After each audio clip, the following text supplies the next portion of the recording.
After a total societal collapse, you won't be able to get anything with your money because it's not food and it has no practical use. Everyone's going to want gear or supplies. People will be trading goods or services for other goods or services, which is called bartering.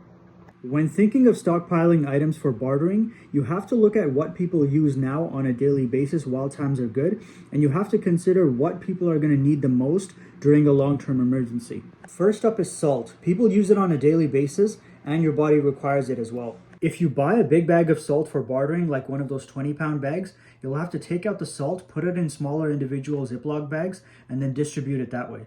The little 1 kilogram bags are perfect for trading. No need to take out Ziploc bags and put them in and do all that. You just hand the 1 kilogram bag to someone during a trade. 1 kilogram of no-name salt is around $1, so anyone can stock up on it. If you want to have enough for yourself and for trading, you need to have about 100 pounds of it for long-term scenarios. You don't need to buy it all at once. Just buy 1 or 2 small bags every week. If you want something that's really healthy, just go for pink Himalayan salt. If you want to specifically use salt for preserving food, then get canning and pickling salt. Next is honey. You have 2 options. Get the raw and organic stuff or get the fake stuff.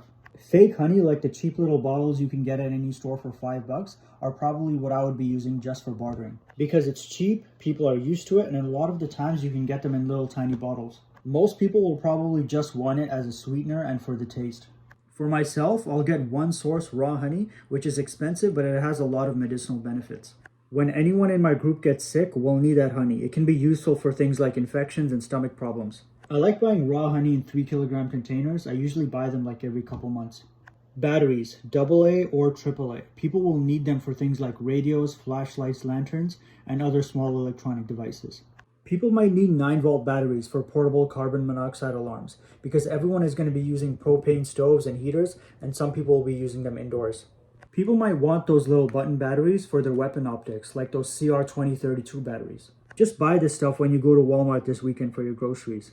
Trading cards. People will be extremely bored and stressed out, so they'll need something to pass time and get a break from their problems.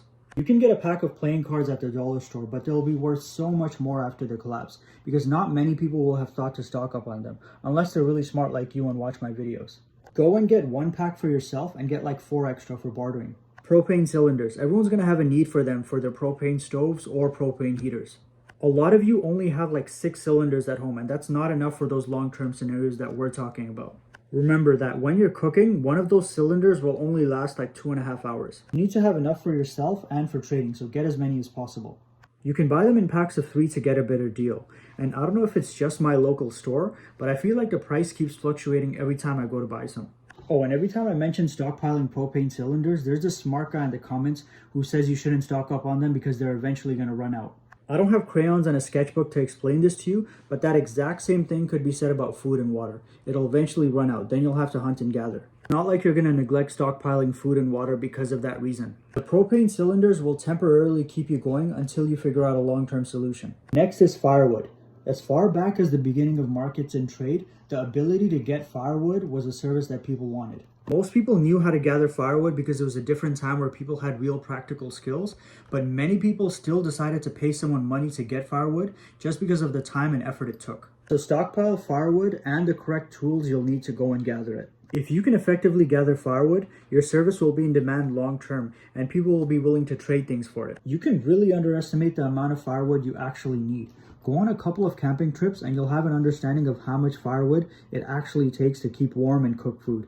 Alright guys, that's all I got for today. Thanks for watching and let me know what you're stocking up on for bartering.